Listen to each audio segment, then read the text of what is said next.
Might be wondering about tax planning and strategy. So I'm here with CLA tax planner Ander Lattimer. Andrew, thanks for being back with us. Great to be here. Good to have you back on the show. It's hard to believe that we are wrapping up 2025. I feel like some people are still getting used to writing 25 on their checks and stuff. We just finished 2024's tax returns. So. I know, this is true. So what do people need to know moving forward? We've got a few more months, so people are going to be making some decisions. What should we keep in mind specifically with the One Big Beautiful bill? Sure. So the big thing for individuals with the One Big Beautiful bill is charities and the SALT deduction, which is the state and local income tax deduction, and property taxes. How those changed? So the big thing with the SALT deduction is now we were capped at $10,000. It's now going to be capped at $40,000, which could mean that a lot more individuals are going to be able to itemize instead of taking the standard deduction. The only catch So it was 40, now it's at 10. No, it was at 10. It's now going it's to 40. 40. Okay.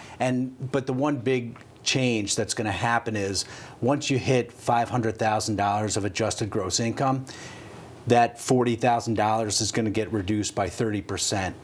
To the extent you're above it. So essentially, when you get to $600,000, you're going to be back at the $10,000. So, you know, those taxpayers that have adjusted gross income under $500,000 are going to get the full $40,000 as long as that's property taxes and income taxes that they pay. Well, that's good news because I feel like most of us are in that under 500K category. Yep. Yeah. What else about planning our estates and things like that should we keep in mind? Sure. So one of the things also to think about are charities.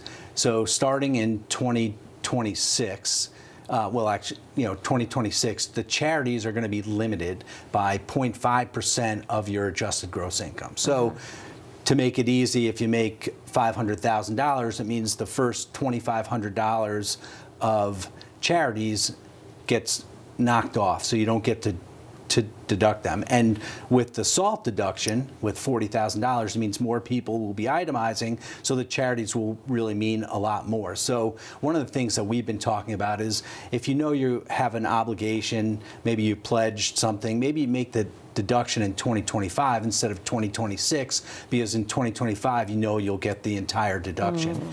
And then for those people that don't itemize in 2026, there's going to be a $1,000 if you're married, if you're single or married filing jointly, you'll get a $2,000 deduction of charities on top of your standard deduction. So that's going to be automatic. It's all going to be automatic, and as long as you make those cash contributions, it's going to help save you money.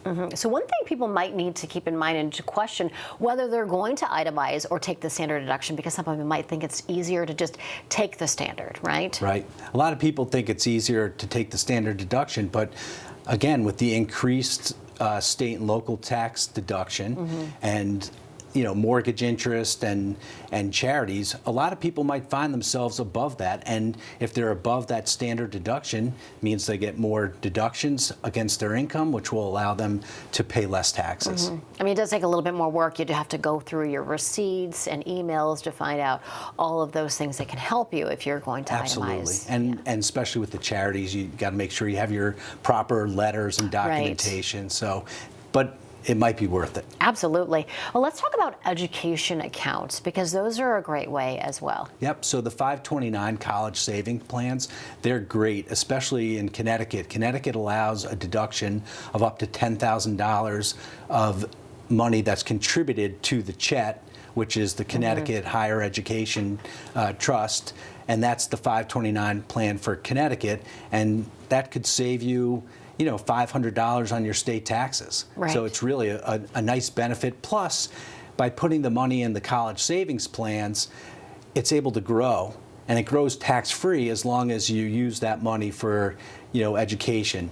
So again, if you have someone in college, use that 529 money and you put in 10,000, it grows to 15. It makes a big difference, especially Huge, you've got two in college, Yep. I've got two in college. Absolutely. Now max that out if you can. Absolutely. Ander Lattimer, thank you so much for being with us. Important information. We got to keep that in mind as we close out the year.